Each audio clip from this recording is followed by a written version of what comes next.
Abra sua Bíblia no livro de Atos dos Apóstolos, capítulo de número 4.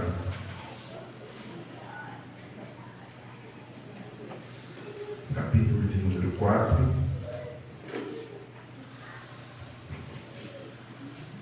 O livro que estamos estudando nessa série.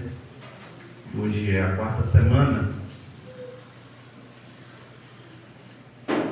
Mas hoje vamos estudar, que é a continuação do capítulo 3. O capítulo 4 é a continuação do capítulo 3. Para a gente ganhar um pouco de tempo, nós vamos ler os primeiros 4 versículos. Depois nós vamos saltar um pouco para a gente entender o contexto de toda essa história. Quem achou, diga amém. Amém. Quem não achou, está projetado ali. Falavam entre eles ainda ao povo quando vieram os sacerdotes, o capitão do templo e os saduceus. Ressentido por ensinarem eles o povo e anunciarem em Jesus a ressurreição dentre os mortos. E os prenderam, recolhendo-os ao cárcere até o dia seguinte, pois já era tarde. Muitos, porém, dos que ouviram a palavra, aceitaram, subindo o número de homens a quase 5.000. Dá uma glória a Deus. Versículo 23. Uma vez soltos, procuraram os irmãos e lhes contaram quantas coisas lhe haviam dito os principais sacerdotes e anciãos.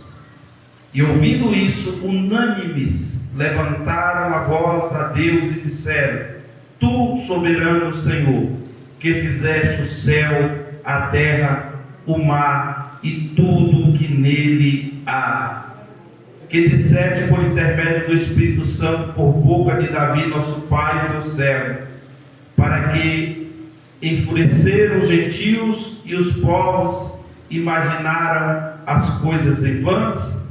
Levantaram-se os reis da terra e as autoridades ajuntaram-se a uma contra o Senhor e contra o seu ungido. Versículo 31. Tendo eles orado, tremeu o lugar onde estavam reunidos.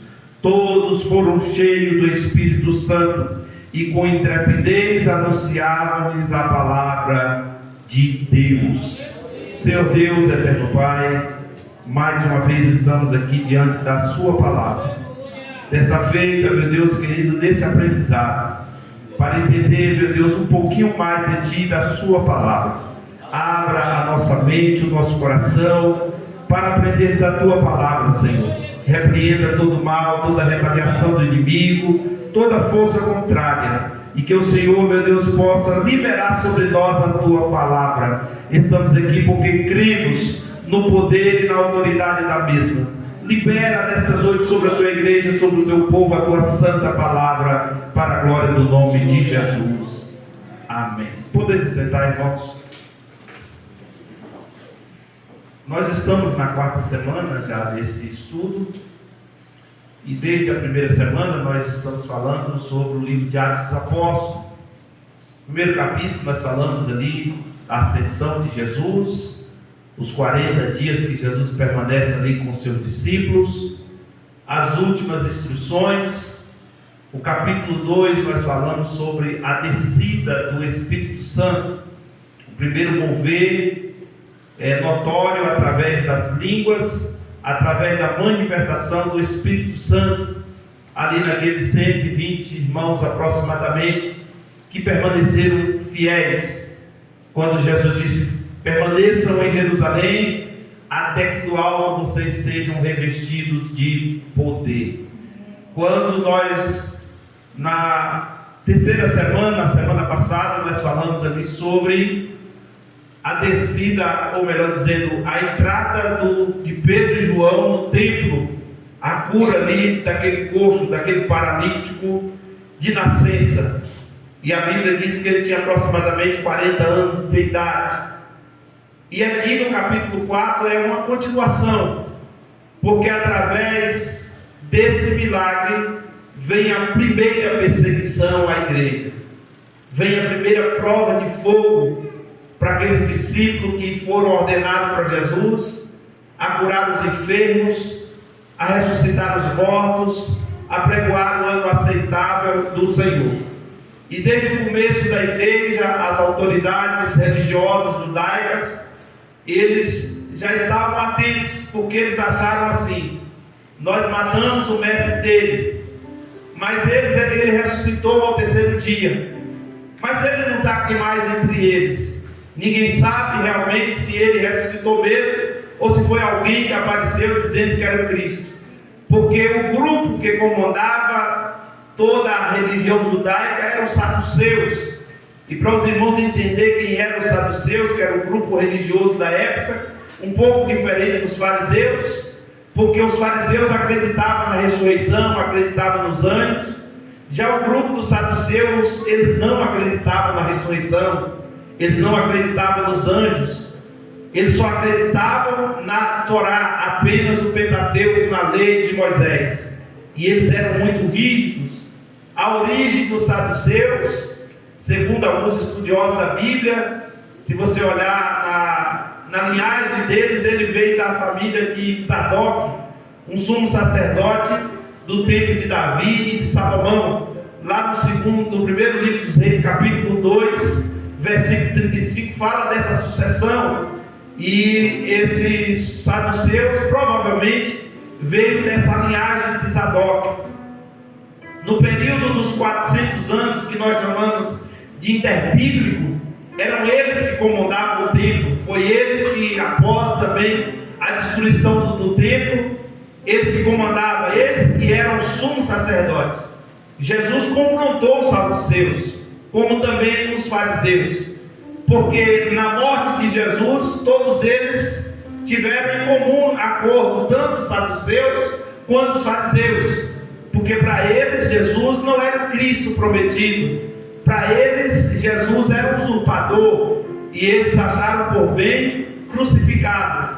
Para os irmãos entenderem, o Sinédrio, que era um grupo mais ou menos de 70 homens, e ali estava Anás, Caifás, ali estava também João, Alexandre, como outros que faziam parte desse Sinédrio, que julgavam ali as pessoas. Para os irmãos entenderem, era como uma corte superior daquela época, comandada pela liderança dos saduceus.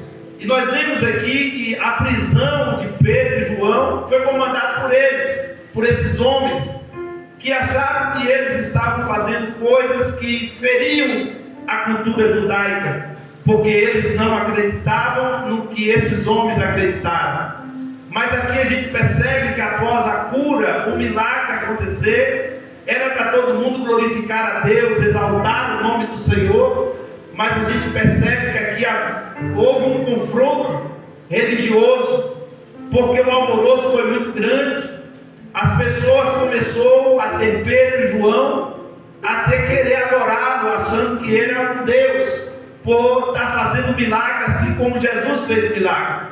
Mas o próprio Pedro levantou e dizendo: não, quem está fazendo milagre é o Jesus que nós servimos, o Jesus que vocês crucificaram. É no nome dele que os milagres estão sendo feitos. Aqui nós percebemos, irmãos, de início que após esse grande milagre houve um alvoroço muito grande, nem só do milagre, mas a Bíblia, nós lemos aqui nos primeiros versículos do capítulo 4, e o versículo 4 diz que muitos, porém, dos que ouviram a palavra, aceitaram, subindo o número de homens a quase 5.000.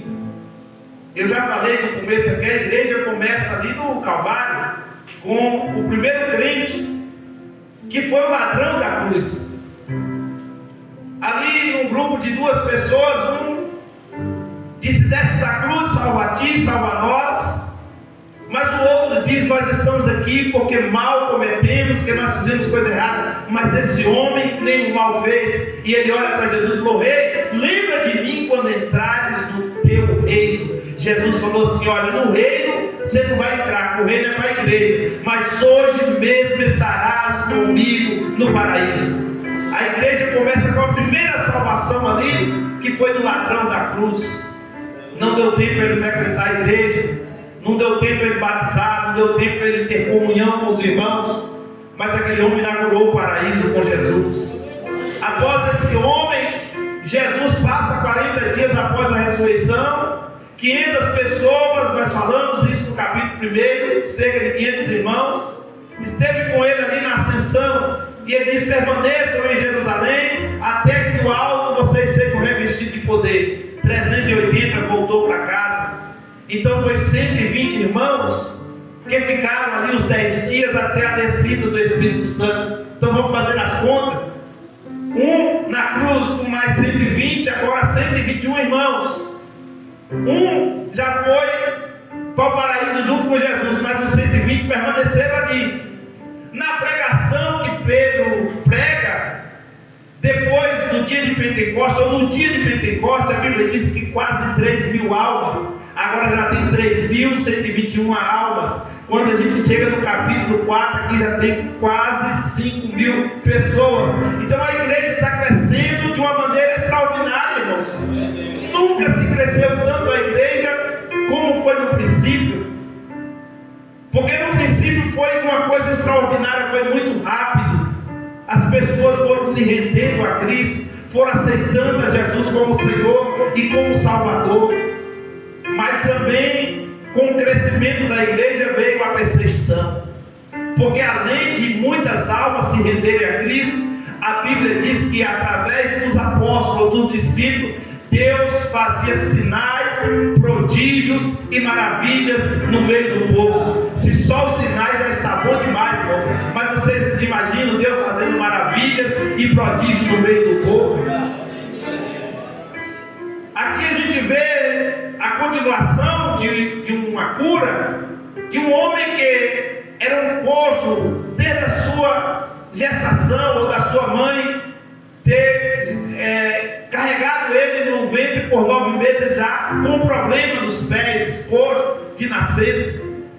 Mas quando nós vemos Pedro se aproximar dele, dizendo: eu não tenho prata, eu não tenho ouro, mas eu tenho uma coisa que Jesus me deu alguns dias atrás, eu tenho poder, eu tenho autoridade, em nome de Jesus Cristo. Ô Nazareno, levanta, anda. Nós falamos aqui a semana passada do levantar e andar, porque quando Deus levanta, a primeira coisa que Deus apruma é os nossos pés, endireita os nossos caminhos, acerta os nossos olhares, para a gente não olhar para a esquerda nem para a direita, mas olhar para frente. Esse homem passou a seguir aqueles discípulos dentro do templo, e a Bíblia diz que ele entrou para dentro de um lugar que ele era proibido de entrar. Sabe como é que ele entrou? Ele não entrou quietinho para ninguém observar, não. A Bíblia diz que ele entrou saltando, pulando, gritando e cantando e louvando a Deus. Agora a notícia chega lá na Suprema Corte da época, e esses homens que julgavam as leis judaicas eram eles que tinham a lei de Moisés nas mãos. Jesus chegou a chamá-los de hipócritas em Mateus capítulo 23, porque eles sentavam na lei de Moisés, mandavam ao povo fazer o que Moisés ordenou, mas eles mesmos não faziam. Jesus dizia: vocês têm a lei de Moisés, mas vocês são hipócritas. Quando chega no versículo 23, ele fala: vocês falam para o povo dá o dízimo do cominho, do coentro, do hortelã, mas vocês não praticam a principal coisa da lei, que é a misericórdia, a justiça e a fé. Quem é que não praticava a justiça, a misericórdia e fé? Os sacerdotes, o sumo sacerdote. Porque o povo em si fazia as coisas corretas. E o que é que Jesus estava dizendo? Vocês mandam o povo fazer, mas vocês mesmos não fazem. E esses mesmos homens aqui, eles se sentem em julgar esses discípulos. E agora a Bíblia diz que eles vão para um julgamento já no final da tarde. Passa a noite preso, porque eles ficaram presos, que estavam roubando, matando, fazendo alguma coisa errada. Não, que estava pregando a Jesus, que estavam fazendo o bem, que estavam curando os enfermos, mas eles achavam que nós tínhamos que parar a igreja, nós tínhamos que parar esse povo. Mas eles sabiam, irmãos, que Jesus tinha falado com ele: as portas do inferno não prevalecerão contra a minha igreja. Antes deles ser cheios do Espírito Santo, irmãos, em uma pressão dessa eles poderiam desistir, melhor dizendo. Mas agora esses homens, irmãos, estavam cheios do Espírito Santo. Esses homens estavam vivendo uma vida que eles não viviam antes, porque agora nós observamos que eles estavam indo para o templo orar. Mas quando eles estavam com Jesus, um dia Jesus subiu ao monte e foi orar, e a Bíblia diz que quando Jesus voltou, estavam eles todos dormindo. E Jesus olha para eles: vocês não conseguem velar ou ficar acordado comigo 1 hora? Não foi nem muito tempo de oração, foi apenas 1 hora. Mas agora nós estamos vendo esse homem 3 horas da tarde, um calor causticante, que é do Oriente Médio, e eles ali orando, buscando ao Senhor, e uma vida de jejum que eles viviam, uma vida de oração, capacitaram eles, encheram eles, deram poder e autoridade, e nada nem ninguém poderia pará-los. Ninguém para, irmãos, quem Deus chamou para lutar e vencer. Umas 4 pessoas entenderam. Ninguém para quem Deus levantou, quem Deus chamou, quem Deus colocou para vencer. Ninguém vai parar a força da igreja.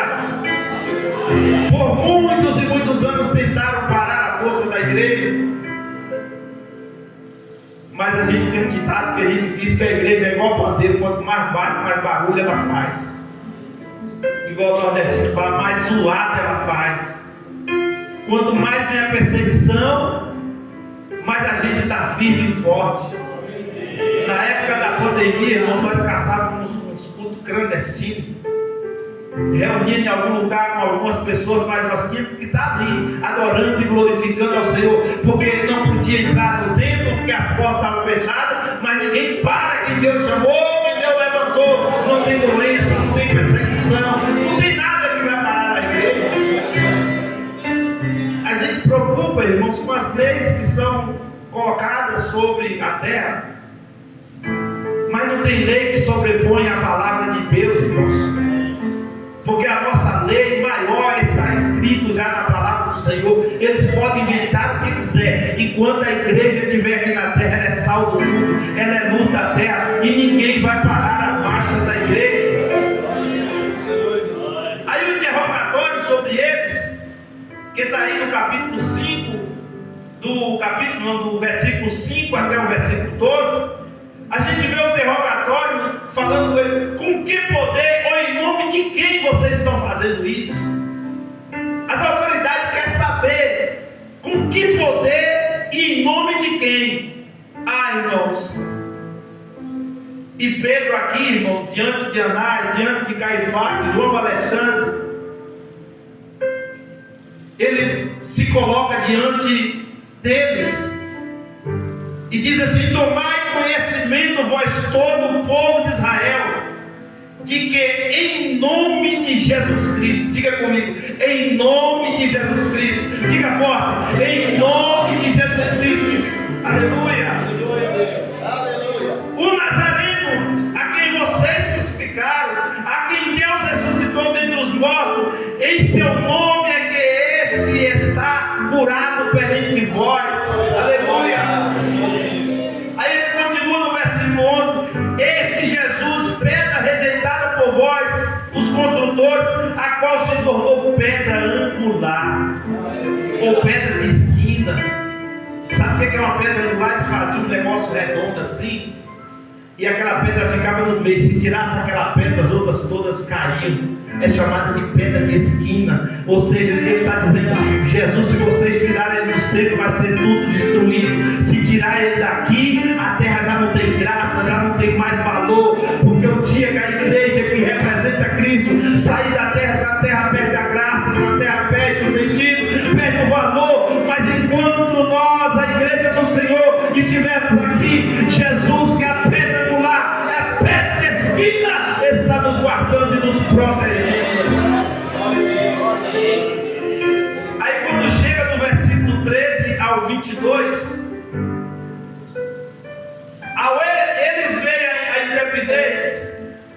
de Pedro e João, irmãos, e olha que coisa linda aqui, Paulo, que diz assim, que eram homens iletrados, incultos. Sabe o que é isso, irmãos?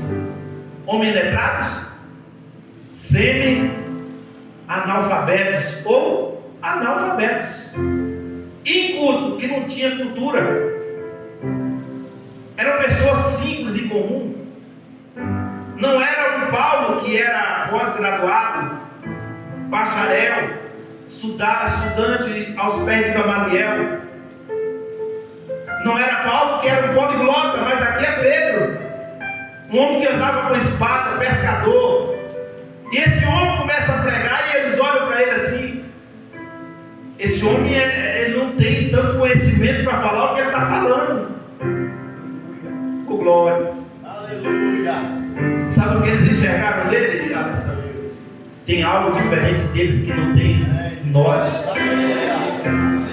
Tem algo nesses homens que nós não temos, e nós somos o letrado, nós somos o doutor da lei, nós somos os responsáveis pela lei de Moisés. Eles tinham a lei de Moisés na mão, mas não tinham o Deus de Moisés no coração, não tinham Jesus crucificado.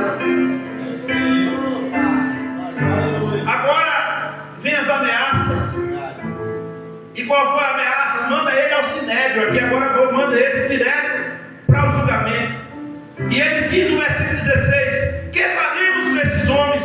Pois na verdade é manifesto a todos os habitantes de Jerusalém que um sinal notório feito por eles, e não tem como negar, não tem como apagar o que Deus fez através da vida deles. Pode até matar um homem, mas não mata os seus projetos. Pode até jogar alguém dentro de uma cova, mas o Deus vai libertá-lo da cova. Pode até jogá-lo numa fornalha, mas o Deus que caminha no meio do fogo vai lhe salar. Não tem como negar quem Deus levantou, porque você pode até gostar da pessoa, mas alguém vai dizer os feitos de Deus na vida dele, o que ele faz através do Evangelho, através da palavra. Não tem como negar. E aqui sabe quem é que está dando testemunho? O sinédrio. O julgamento está sendo feito, e esses homens olham para o outro: vamos caçar alguma coisa na lei? Você não tem. Vamos arrumar alguma coisa, parece que nós estamos no Brasil. Vamos arrumar alguma coisa para incriminá-los. Não acha. Mas eles sempre arrumam alguma coisa. Eles sempre arrumam alguma coisa, mas a Bíblia diz que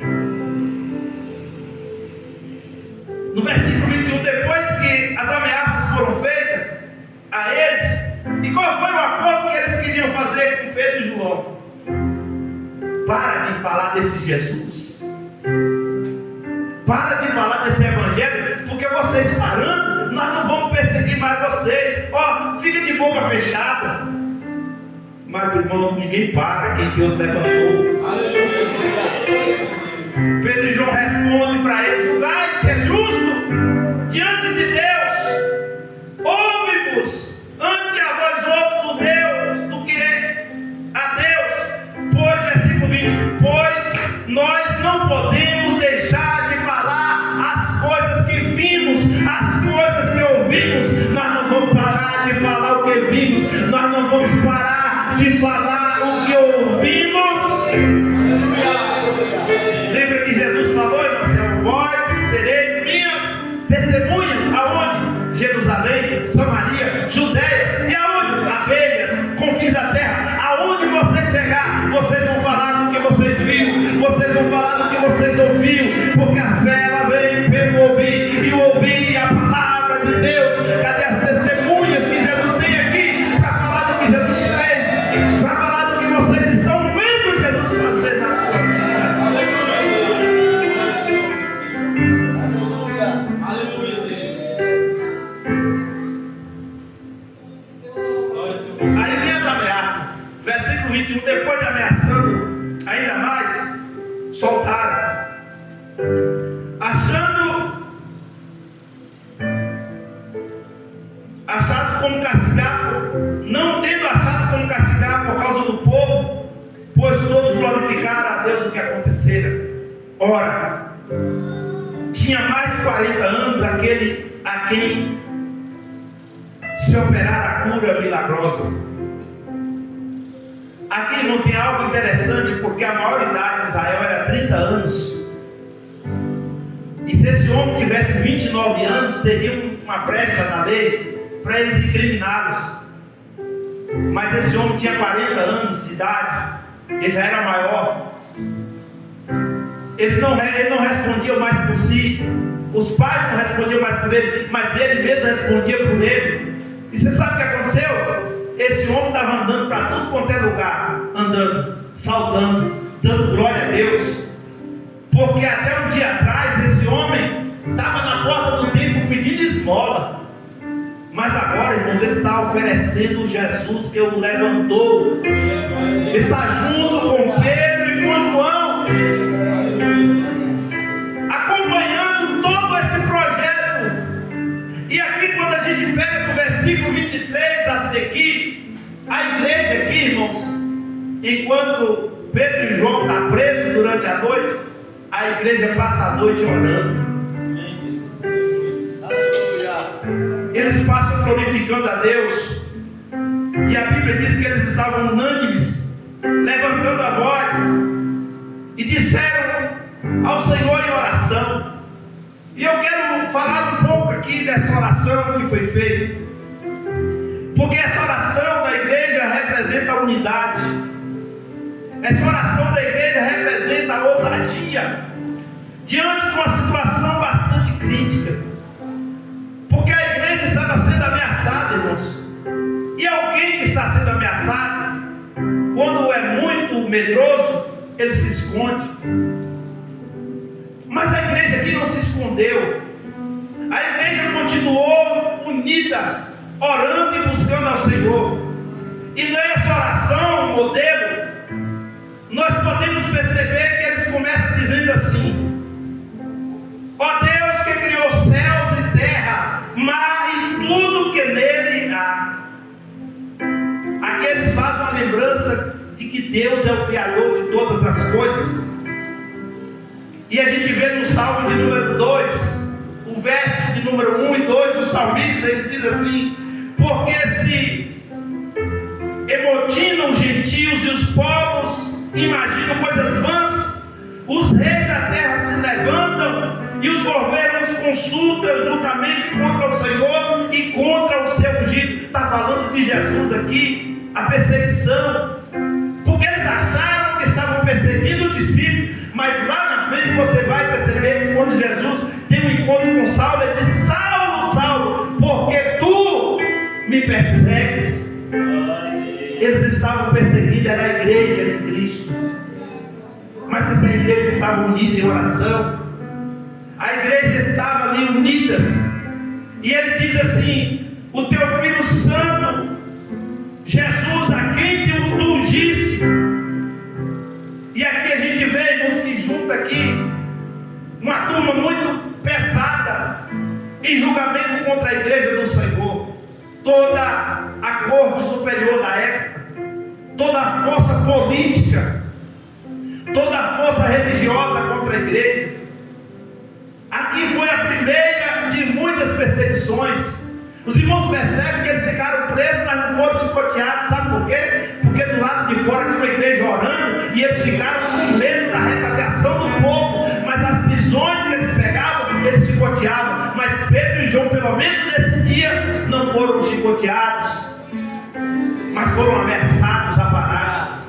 Mas a igreja agora vai orar, porque diante de qualquer ameaça, irmãos, diante de qualquer perseguição, o segredo é a oração. Porque quando você ora, tem alguém que luta por você. Aleluia. Quando você ora, tem alguém que peleja por você. Aleluia. Quando você ora, tem alguém que luta contra o mal.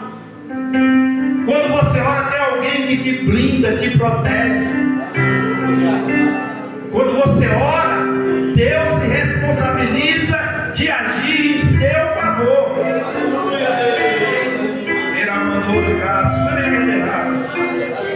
Deixa Deixa eu profetizar com a Bíblia, levanta a mão. Profeta Isaías capítulo 54, versículo 17. Nenhuma arma forjada, nenhuma ferramenta preparada contra ti prevalecerá. Toda arma que se levantar contra ti em juízo, tu as condenarás. Porque o Senhor está convosco, o Senhor está contigo nesta noite. A peleja não é sua, a peleja é do Senhor, que é mais profecia da palavra. Isaías 41:10. Não temas, porque eu sou contigo. Eu te esforço, eu te ajudo, eu te sustento com a destra da minha justiça, diz o Senhor para a tua vida nessa noite. O Senhor pelejará por vós e vós calareis.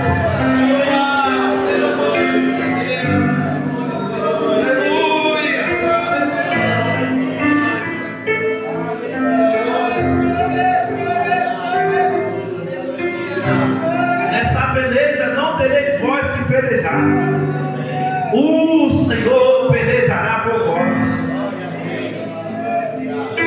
Coloca nas mãos dele, meu irmão. Você não está dando conta sozinho, coloca nas mãos dele. Pastor, mas a luta, a perseguição está tão grande. E você não sabe o que é perseguição. Você não sabe o que é luta. Você não sabe o que é prova. Você não sabe o que é viver no olho do furacão, como diz o ditado. Esses nossos irmãos passaram por coisas que vocês nunca vão passar. Alguém aqui já tomou chicotadas por causa do Evangelho? Alguém aqui já ficou preso por causa do Evangelho? Alguém aqui já perdeu tudo por causa do Evangelho? Mas esses homens e mulheres perderam tudo. Eles foram humilhados, perseguidos, mortos. Dos discípulos de Jesus só teve um que não foi morto, martirizado, que foi João. Jogaram o velhinho na ilha de Patmos para os bichos matar, para ele morrer de fome. Mas o velhinho na ilha de Patmos, com 92 anos, teve a maior revelação da história, que foi a revelação do Apocalipse, e descreveu a epístola de João. Jogaram o velhinho, Jesus, com um taco de azeite quente, pensando que o velho ia morrer, mas o velhinho nadava como se ele estivesse numa piscina.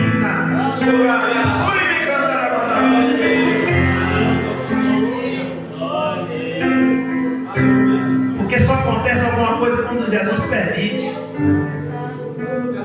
Na hora que foi crucificar Pedro, queria crucificar ele igual a Jesus, ele falou: não faça isso comigo. Eles pegaram, crucificaram ele de cabeça para baixo. Tiago foi morto ao fio da espada. Estevão foi apedrejado numa praça pública. E você está reclamando de quê? Você está murmurando por quê? Os nossos heróis na fé, os homens que Deus levantou antes de nós, não tinha o que nós temos. Eles eram perseguidos, mas nenhum deles abandonou a fé. Hoje nós temos carro para a gente andar. Hoje nós vestimos as melhores roupas. Temos templos luxuosos, bancos confortáveis, igrejas com ar-condicionado. Nada disso é pecado, mas eles não tiveram nada disso.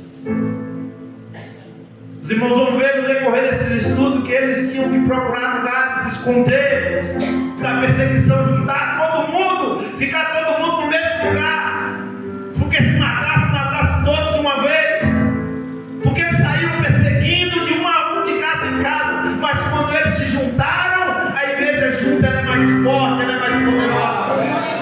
Irmão, ninguém derruba quem se ajunta. A Bíblia diz que um cordão de 3 dobras é mais difícil de quebrar. Tem gente que quer derrubar derrubar o outro, mas Jesus, a Bíblia diz assim: se o outro caiu, ajuda ele a levantar, porque tu não sabe o dia de amanhã, tu não sabe se amanhã você está caído e vai precisar de ajuda de alguém. Para de julgar, para de condenar, para de apontar os outros, estenda as mãos, aleluia. A perseguição vem, as lutas vêm, mas nada disso para a marcha da igreja. Nada disso pode parar o crente que ora e que adora. O versículo 28: para fazer de tudo que a tua mão, o teu conselho tinha anteriormente determinado, o que ele havia de fazer. O que Pedro aqui orando junto com a igreja está dizendo? É a mão do Senhor que está conosco, é o conselho do Senhor que está conosco. E eu anotei aqui, irmãos, porque é interessante que eles fizeram 2 pedidos para Jesus nessa oração. No versículo 29, olha o primeiro pedido: concede ao seu servo que fale com toda ousadia a palavra de Deus. Olha para cá: concede aos teus servos que fale com toda ousadia a palavra de Deus. Eles não pediram uma casa nova, eles não pediram para diminuir o açoite do chicote, mas eles falaram: Senhor, dá ousadia para nós. Aleluia. Nos dá intrepidez. Para que você quer isso, Pedro, João e igreja? Para pregar a tua palavra. Irmãos, pregar a palavra de Deus é maravilhoso. E dentro da hermenêutica, da exegese bíblica, que a gente aprende na escola teológica, quanto mais você fala, quanto mais você é um orador, mais você aprende a falar. Isso é natural. Mas uma oratória sem o poder e a unção de Deus, simplesmente só sai palavras. Você pode ser poliglota, você pode ser o que for, mas sem ousadia, sem intrepidez, sem autoridade do Espírito Santo, só é palavras. Mas com o Espírito Santo, ele pega um analfabeto, como era Pedro, como era João, homens incultos, e dá a palavra e coloca as palavras dele na boca. As palavras não eram deles, era do Senhor que dava ousadia a eles, e ele está pedindo mais ainda. Já tem testemunho aqui do Sinédrio dizendo: esses homens falam com intrepidez e com ousadia, e eles estão pedindo mais aqui. Está mais?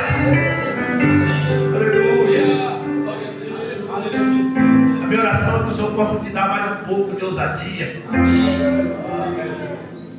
Para quê, pastor? Para você enfrentar, porque as adversidades vão aumentar, os problemas vão aumentar, as lutas elas não param. Porque quando você termina uma, aparece outra, mas é aí que Deus prova a sua fé, é aí que Deus quer guiar você, porque se você vencer uma, você vai vencer a outra.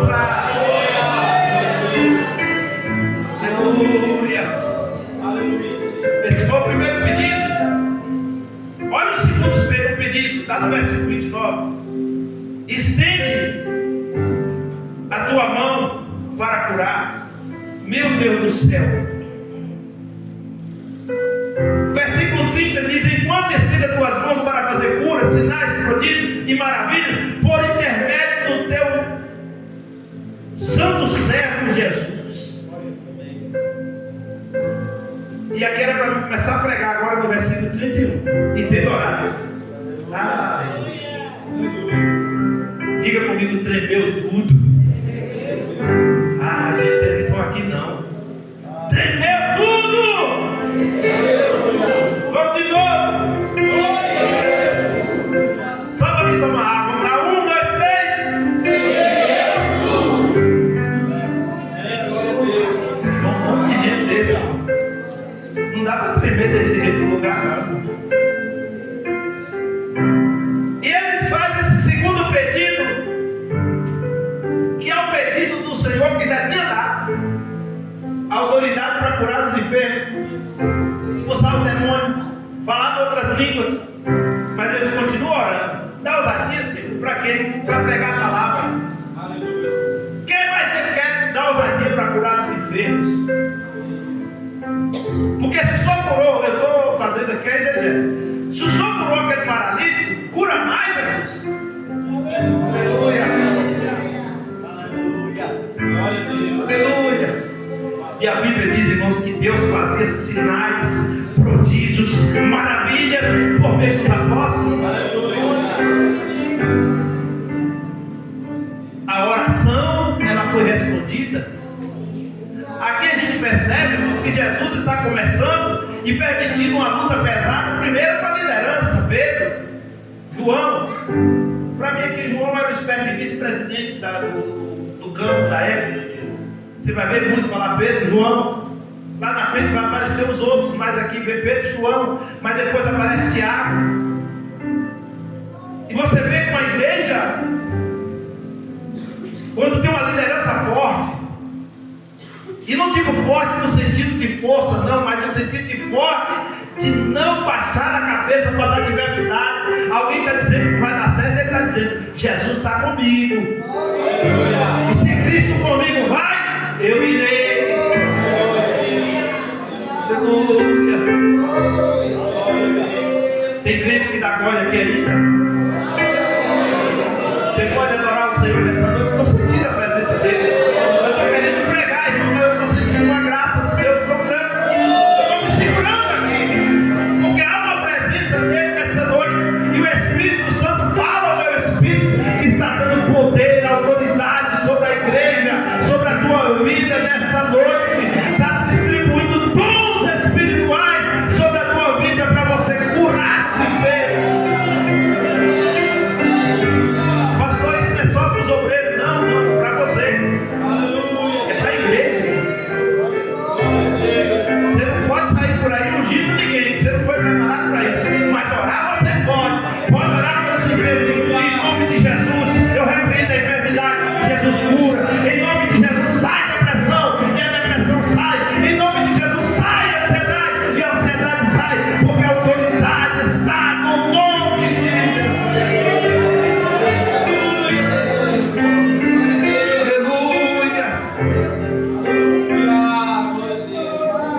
E é muito fácil saber quando Deus responde. Porque esse ato aqui, irmão, foi um ato de verdade. O versículo 31 diz assim: tendo eles, aqui não fala ele porque aqui estava a igreja orando, então é eles, é o plural. Tendo eles orado, tremeu o lugar em que estavam reunidos. Coloca o versículo 31 em outra tradução aqui.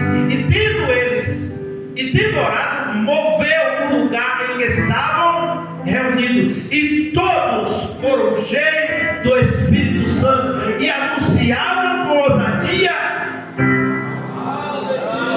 Irmão, sabe quando uma oração, antes de você terminar de orar, Deus já dá a resposta? Eu estou falando dos versículos, irmão, presta atenção que eu estou pregando Bíblia por aqui. Eu estou falando, cara, dos versículos anteriores que eles estavam fazendo dois pedidos a Deus para dar ousadia para pregar a palavra, para curar os enfermos. No versículo 31 vem a resposta. Entendo orar. Aleluia. Entendo eles orar, entendeu tudo. E aqui foi literalmente, irmão Miguel. Aqui não foi simbólico, não. Abalou tudo, mas não caiu. Nada. As estruturas daquele lugar tremeu tudo. E ninguém ficou com medo, porque geralmente se tremeu hoje no lugar desse aqui, não fica ninguém aqui, nem eu. Mas a Bíblia diz que tremeu tudo. E ele falou: essa presença aí eu conheço. Aleluia. É ele que chegou na casa.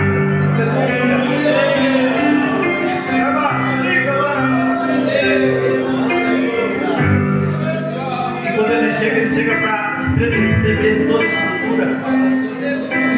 Ele chega para abalar mesmo. E não é abalar o seu sentimento e as suas emoções só para você derramar lágrima como se fosse algo que estivesse fazendo você emocionar, não. São lágrimas do céu, são gotas que caem sobre os nossos olhos com a presença do Espírito Santo. É uma renovação. E a Bíblia diz que todos foram cheios do Espírito Santo. Irmão, não é só para mim, não, irmãos, é para todos.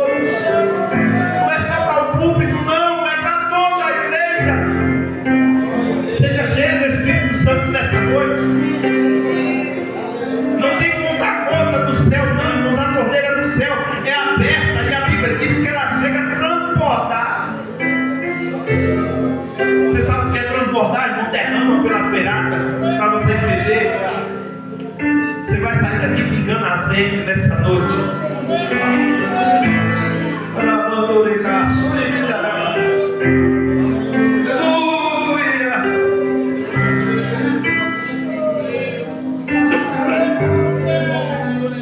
A resposta de Deus foi imediata. E a Bíblia diz no versículo 32 que era só o coração e a alma da multidão dos que eu cria. Eles falavam a mesma fala, a mesma língua. Um não puxava para um lado, o outro não puxava para o outro, mas eles estavam unidos. Porque uma igreja unida, irmão, não tem quem para ela. Um povo de Deus, quando eles são unidos, quando eles abraçam a causa do Evangelho, que eles se juntam com aqueles que Deus colocou para liderá-los, irmão, tudo acontece, tudo estremece à sua volta, mas ele permanece firme e fiel. O verso 33, a Bíblia diz que todos eles haviam abundante graça.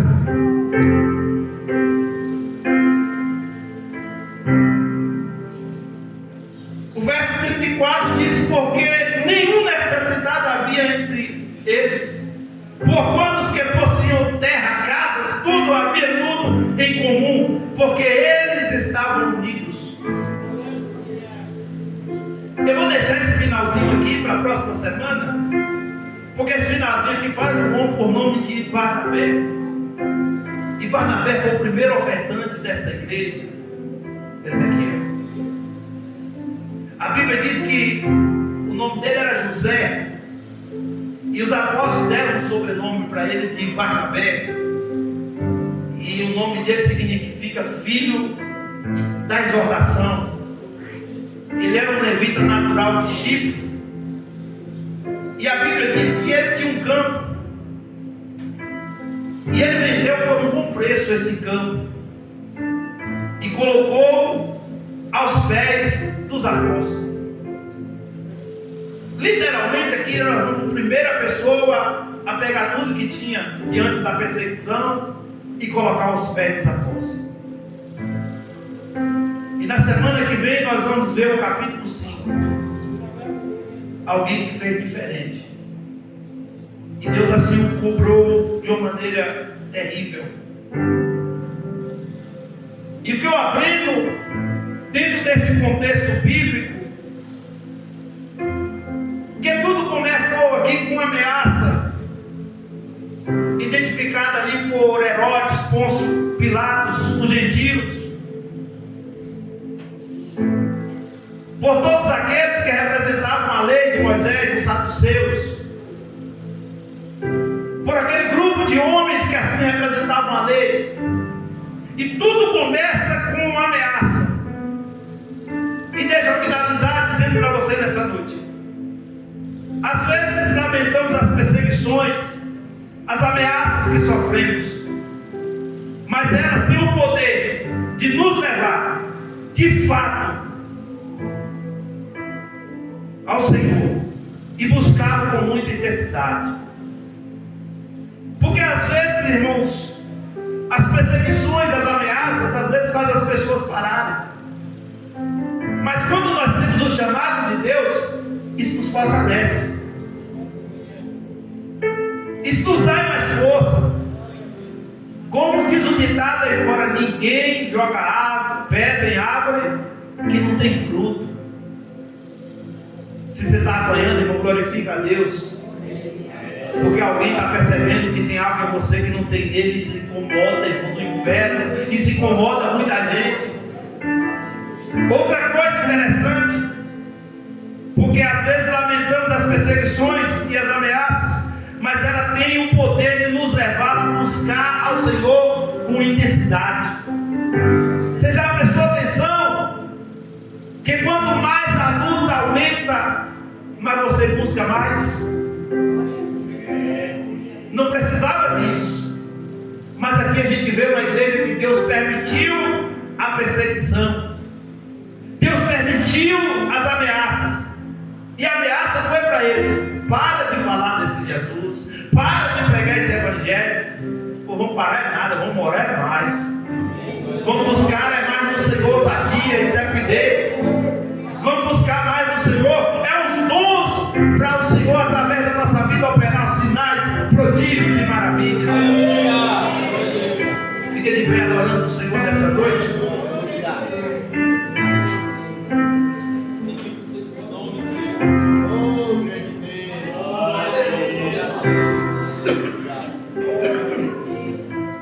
Eu quero fazer uma oração com você nessa noite. Aleluia. Essa oração você não vai pedir nada para você de vez. Você vai pedir ao Senhor que o Senhor venha te dar ousadia na palavra, autoridade. Quando a gente diz que a palavra tem poder, tem muito poder. Porque a sua boca foi boca que foi feita para profetizar. Tome cuidado naquilo que você fala.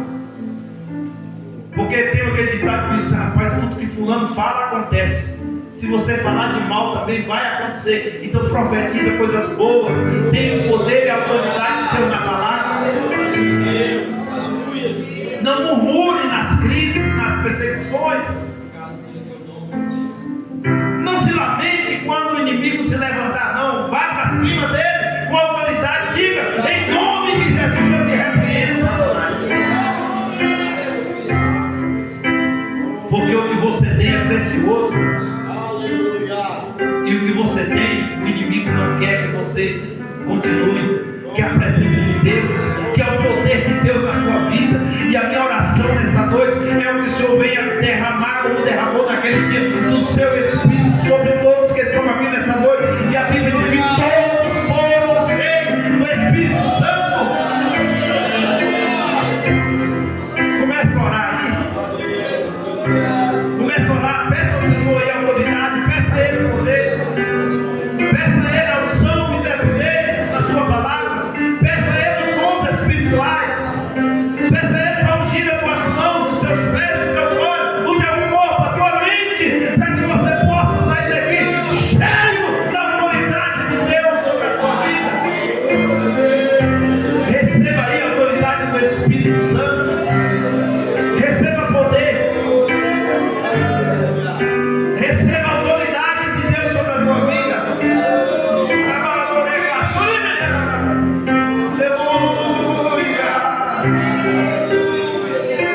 Eu estou sentindo Deus agindo na vida de algumas pessoas aqui nessa noite.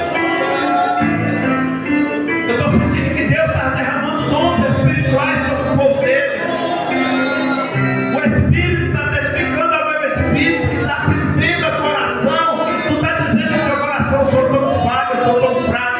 Mas diz o Senhor nessa noite para a tua vida: a força dele está em você, o poder dele está em você. E no abrir da tua boca, diz o Senhor, eu colocarei as minhas palavras de autoridade, porque eu ouvi a tua oração. Se você crê na palavra do Senhor, adore e glorifica Ele,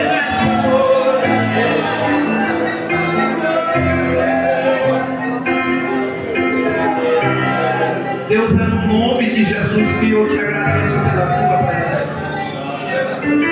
A tua palavra, meu Deus querido, é que alimenta a nossa vida. Produz agora na vida da tua igreja os frutos pela qual o Senhor a enviou nesta noite. E desde já eu te agradeço no nome de Jesus. Que o amor de Deus, a graça de nosso Senhor Jesus Cristo, as doces consolações do Espírito Santo seja com toda a igreja, e com alegria todos possam dizer: certamente a bondade e a misericórdia me seguirão todos os dias da minha vida, e habitarei na casa do Senhor por longos dias. Amém. Até 2025 devemos confiar e esperar, porque Deus existe e é galardoador dos seus justos. Amém. Quinta-feira estaremos de volta. Ore pela minha garganta.